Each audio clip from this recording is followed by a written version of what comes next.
Hey, what's going on guys? In this video we are going to see how to do the proof by contrapositive. Here we have a term: if 2x is less than or equal to y, then x is less than or equal to y, or x is less than or equal to 0.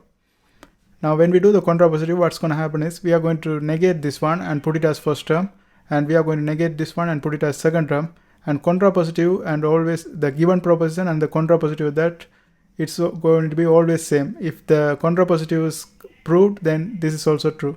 Okay, now let's go ahead and do that. Here we are going to negate this one first. X is less than or equal to y is going to become x is greater than y, and whenever we have or, the negation will become and this one, x is less than or equal to 0, will become x is greater than 0.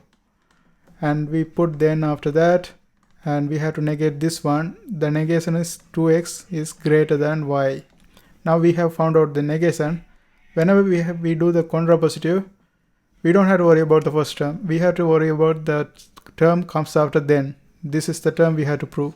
If we can prove this one, then it's proved. Okay, now let's see how to prove this one. In order to prove this one, I'm going to use some axioms. If you don't know the axioms, it's better to take a look at that. I made a video on that. I put the link of the video in the description, so you can go ahead and watch them. Now let's go ahead and continue.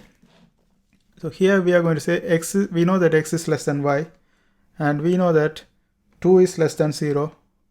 2 is less than, actually 2 is greater, x is greater than y, 2 is greater than 0.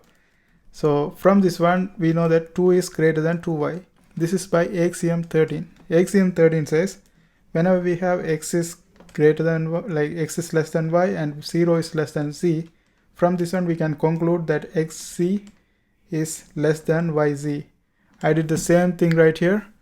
If you like, you can think it like cross multiplication. That one comes first, and in the great side we will have this one. Okay, if you arrange this one in the same way, you will get the same results, like x is greater than y. If you arrange this one in this order, y is less than x, and then we know that 2 is greater than 0. If you arrange it in this order, 0 is less than 2, and we have to just cross it like this one first. 2y is less than this term 2x. So that's what we have right here. That's axiom number 13. It's in my video. I put the link of the video in the description so you can see it clearly. Now this is the axiom 13. Now after we find out this one, we have to do one more thing. Again, I'm going to do the axiom 13. In that one, we know that 2 is greater than 1, and also we know that x is greater than 0. So from this one we can say 2x is greater than x. Again, we did the same thing. If you arrange this one in this order, you will get this same result, like you will get this pattern here too. Axiom number 13. Okay, now we are going to do the transitivity. Transitivity says when you have 2x that is greater than x, and y is like x is greater than y, then from this one, by transitivity,